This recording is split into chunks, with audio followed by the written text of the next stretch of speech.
सभी को आप सभी का आपके अपने इस यूट्यूब चैनल पर हार्दिक स्वागत है। आज हम रेट से संबंधित जो यूनिट नंबर 3 चल रही है उसका पार्ट नंबर 2 प्रस्तुत करने जा रहे हैं। फर्स्ट पार्ट में हमने 1 से लेकर 24 तक क्वेश्चन कर लिए थे। आज क्वेश्चन 25 से स्टार्ट करने जा रहे हैं।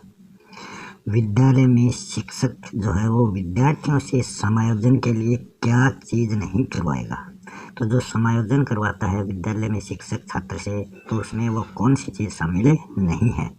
पाठ्य सहगामी क्रियाएं, सहानुभूति व्यवहार, व्यक्तिगत शिक्षण, शारीरिक दंड देकर कार्य। तो इसमें आपको पता चल गया होगा कि शिक्षक को क्या नहीं करना चाहिए। तो शिक्षक को शारीरिक दंड देकर बच्चे से कार्य नहीं करवाना चाहिए। यही क्या इसका राइट ऑप्शन है। समायोजन को प्रभावित करने का जो कारक है वो है असफलता, गरीबी, शारीरिक दोष और सामाजिक स्थिति। नेक्स्ट है क्वेश्चन नंबर 26। किशोरों में द्वंद्व उभरने का प्रमुख कारण क्या है। किशोरों में द्वंद्व सबसे अधिक उभरता है, तो उसका प्रमुख कारण क्या है। निराशा है, या पीढ़ियों का अंतर है, या समायोजन का अभाव है, या अवसरों की प्रतिकूलता है। तो किशोरों के द्वंद्व उभरने के ये सभी कारण हैं, मगर यहाँ प्रमुख कारण पूछा है तो प्रमुख कारण है अवसरों की प्रतिकूलता। नेक्स्ट क्वेश्चन है तनाव कम करने की प्रत्यक्ष विधि नहीं है। तनाव कम करने की 2 विधियां होती हैं, एक तो प्रत्यक्ष विधि और एक अप्रत्यक्ष विधि। तो यहाँ 3 तो अप्रत्यक्ष विधि है और एक प्रत्यक्ष विधि है, वो आपको ढूंढना है।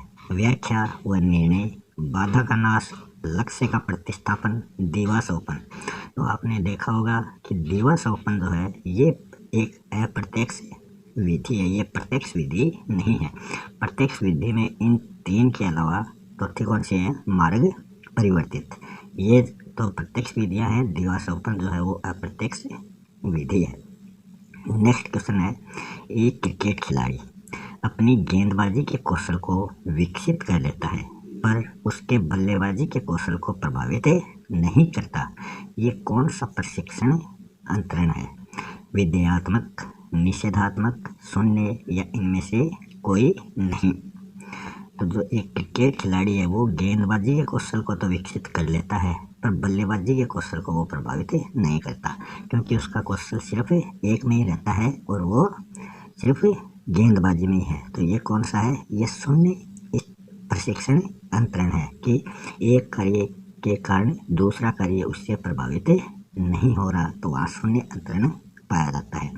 विधेयात्मक में क्या होता है, ये सकारात्मक अंतरण है। इसमें क्या होता है, संस्कृत से हिंदी सीखना। इसका उदाहरण है कि एक विषय का ज्ञान दूसरे विषय में सहायक सिद्ध होता है, वो होता है विधेयात्मक। निषेधात्मक में क्या होता है, नकारात्मक होता है।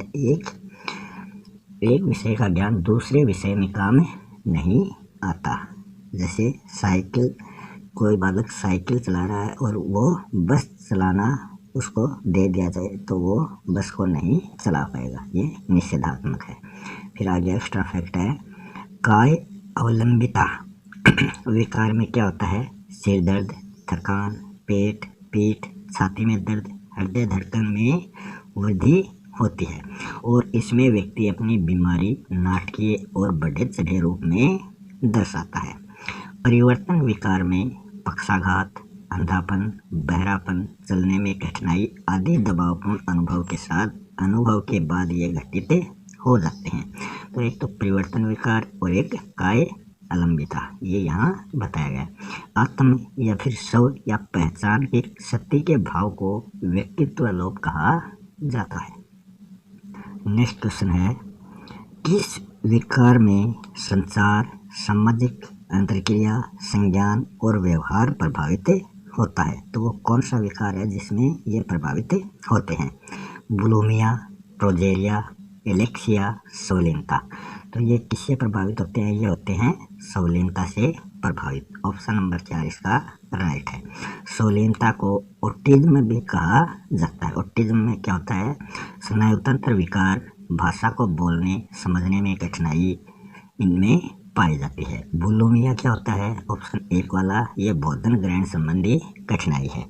प्रोजेरिया में क्या होता है? कम उम्र में वृद्धावस्था के लक्षण बच्चे में दिखाई देने लगते हैं। एलेक्सिया में क्या होता है? एलेक्सिया जो है वो सीखने से संबंधित विकार है। नेक्स्ट है, किस द्वंद्व में स्वयं का कार्य तो धनात्मक होता है और जो दूसरे अपने पर थोपते हैं वो कार्य ऋणात्मक होता है। तो ये किस में आता है? यहाँ एक तो धनात्मक, एक ऋणात्मक। तो ये पद्धति होता है या वर्जन में होता है, या पद्धति वर्जन में होता है, या वर्जन पद्धति में होता है। तो पद्धति में क्या होता है? 2 धनात्मक कार्य इसमें होते हैं।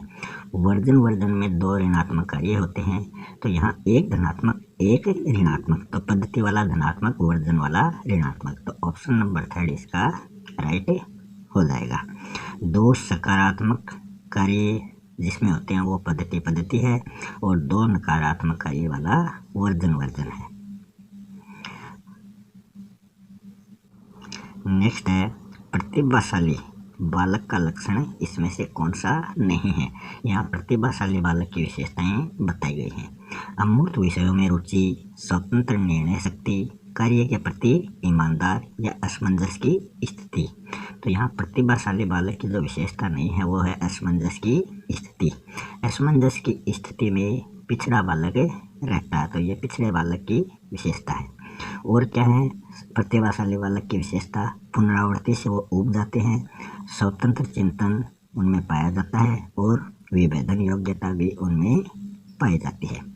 नेक्स्ट है, पिछड़े बालक को शिक्षा प्रदान करनी चाहिए। जो पिछड़ा बालक है उसको किस प्रकार की शिक्षा दी जानी चाहिए? सृजनात्मकता, जीवन केंद्रित, सामान्य पाठ्यक्रम, या अमूर्त वस्तु से संबंधित।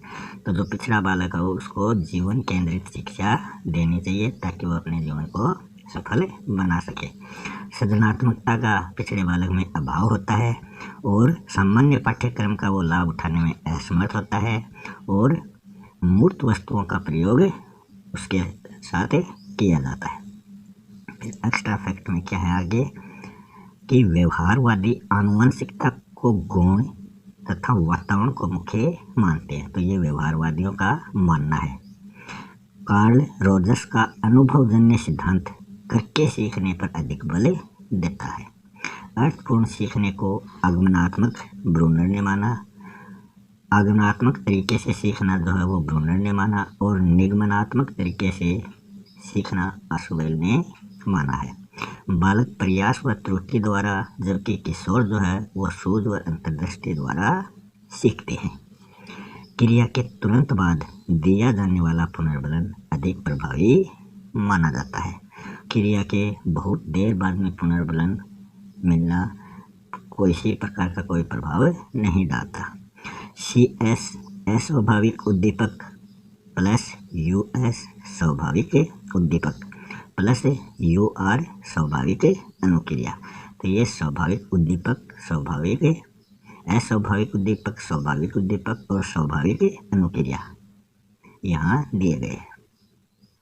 नेक्स्ट क्वेश्चन है, बाल अपराध से संबंधित तथ्य नहीं है। तो कौन सा बाल अपराध से संबंधित तथ्य नहीं है? सार्वजनिक संपत्ति को नुकसान पहुंचाना, यौन कदाचार, नशा करना व जुआ खेलना, कार्य से जी चुराना। तो बाल अपराध का जो लक्षण नहीं है वो है कार्य से जी चुराना। कार्य से जी चुराना जो होता है वो समस्यात्मक बालक की पहचान है। और जो बाल अपराध के और लक्षण हैं वो संवेगात्मक रूप से ये अस्थिर होते हैं और हत्या करना जैसे ये कार्य कर देते हैं। नेक्स्ट क्वेश्चन है,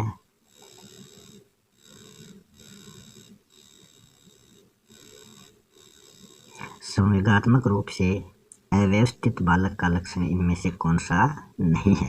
तो संवेगात्मक रूप से अव्यवस्थित बालक, एकाग्रता व निश्चिंतता का उसमें अभाव होता है, थकान अधिक व नींद का अव्यवस्थित होना, हाथ पैर व होठों का कांपना, संवेगात्मक असंतुलन। तो इसमें संवेगात्मक रूप से अव्यवस्थित बालक का लक्षण नहीं है, वो है संवेगात्मक असंतुलन। ऑप्शन नंबर 4 इसका राइट है। ये क्या है? बाल अपराध का लक्षण है। और क्या होता है इसमें? असंवेगात्मक इस संवेगात्मक रूप में क्या होता है, भाषा दोष ग्रस्त होते हैं इसमें बच्चे, संवेगों का तीव्र प्रवाह इसमें होता है और उससे बालकों में हकलापन का दोष पाया जाता है। नेक्स्ट क्वेश्चन है, निम्नलिखित में से सत्य कथन नहीं है। भग्नाशा का सबसे बड़ा आंतरिक कारण मानसिक संघर्ष माना जाता है। तो भग्नाशा का सबसे बड़ा आंतरिक कारण मानसिक संघर्ष। प्रतिरक्षा प्रक्रिया व्यक्तित्व का रक्षा कवच, रक्षा तंत्र हिंसा से निपटने में व्यक्ति की सहायता करता है।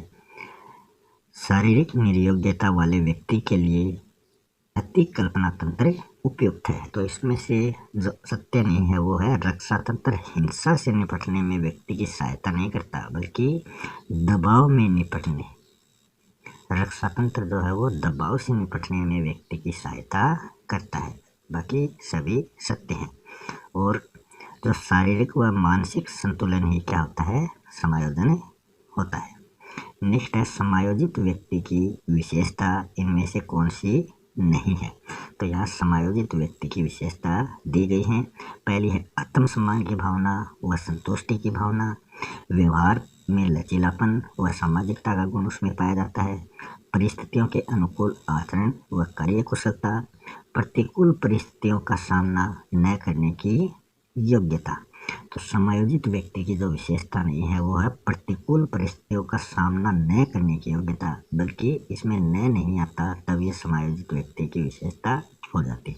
समायोजित व्यक्ति क्या करता है, प्रतिकूल परिस्थितियों का सामना डटकर करता है, ये उसकी प्रमुख योग्यता है।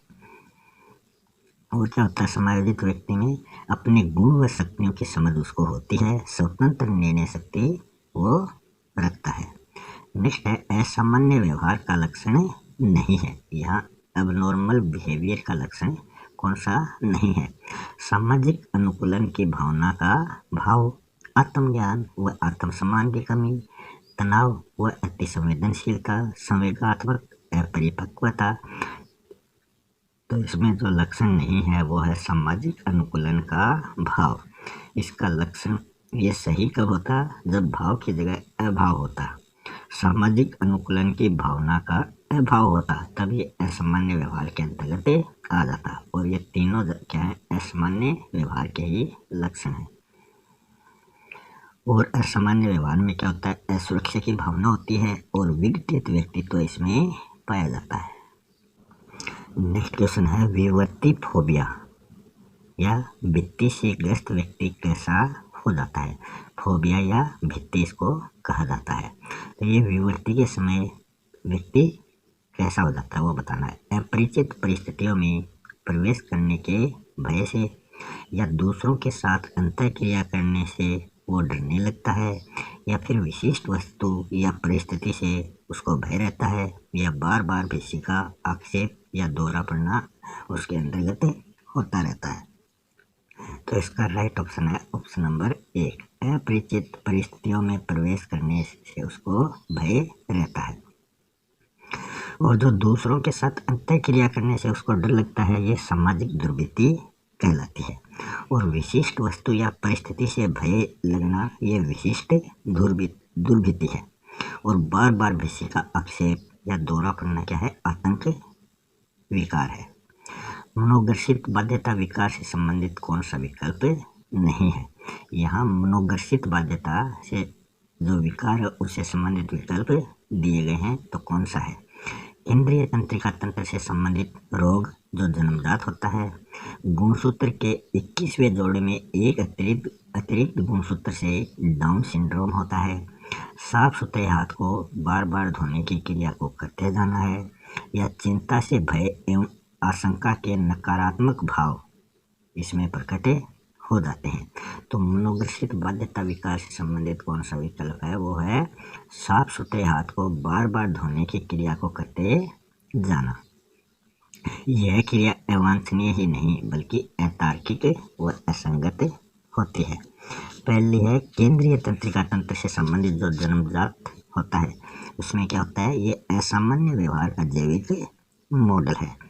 और जो गुणसूत्र वाला है 21वें 21वें जोड़े में एक अतिरिक्त गुणसूत्र से डाउन सिंड्रोम होता है। इसमें असामान्य व्यवहार का ये जैविक कारक होता है।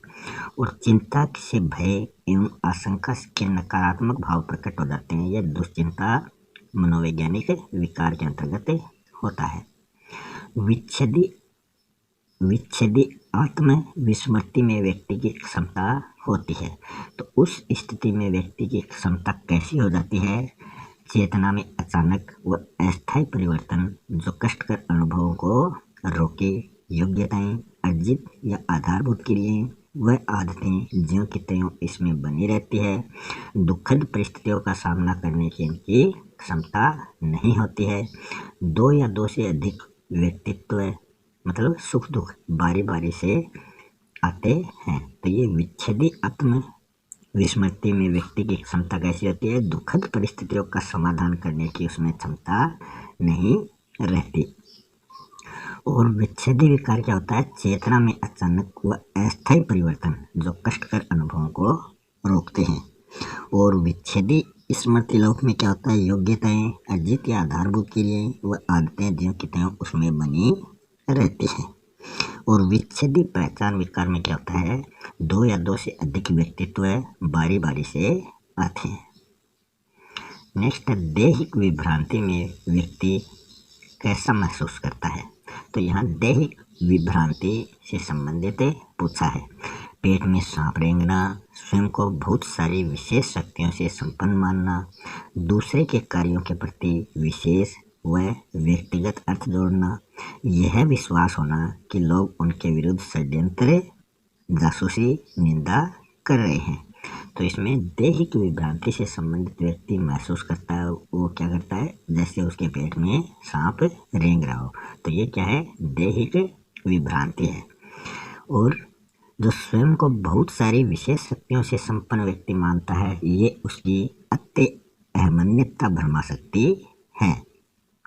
और दूसरे के कार्यों के प्रति विशेष व व्यक्तिगत अर्थ जोड़ना, ये उसकी संदर्भ भ्रमा शक्ति है।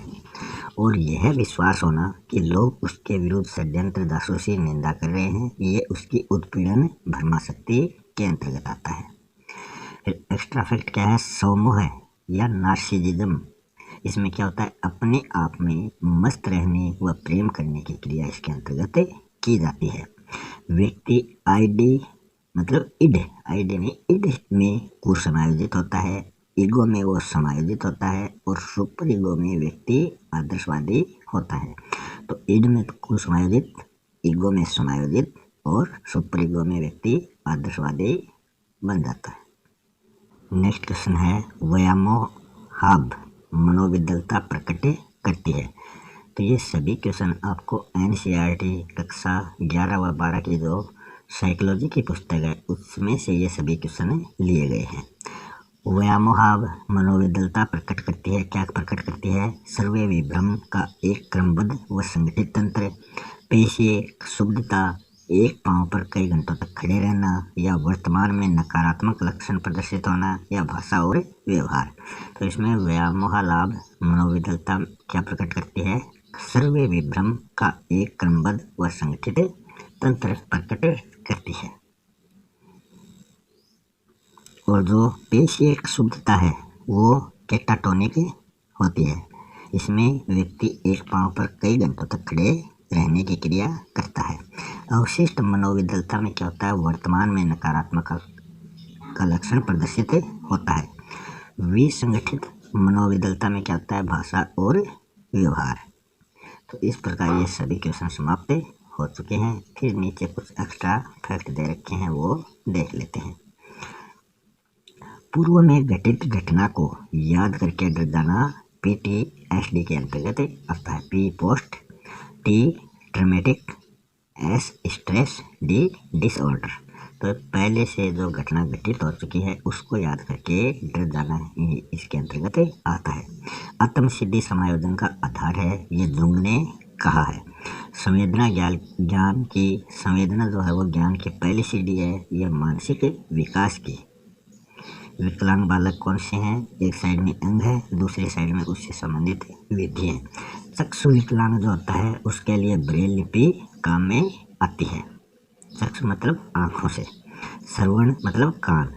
इसमें कौन सी विधि काम में आती है? जिसका श्रवण विकार जिसमें हो उसको ओष्ठवाचन विधि से उसको पढ़ाया जाता है। वाक विकार के अंतर्गत पठन अभ्यास कराया जाता है। यह जरूरी नहीं कि बुद्धिमान व्यक्ति ही सृजनशील होता है, जो पिछड़ा बालक होता है वो भी क्या होता है? सृजनशील होता है। तो इस प्रकार ये यूनिट समाप्त हो चुकी है। मिलते हैं नेक्स्ट वीडियो में नई यूनिट के साथ, तब तक के लिए धन्यवाद।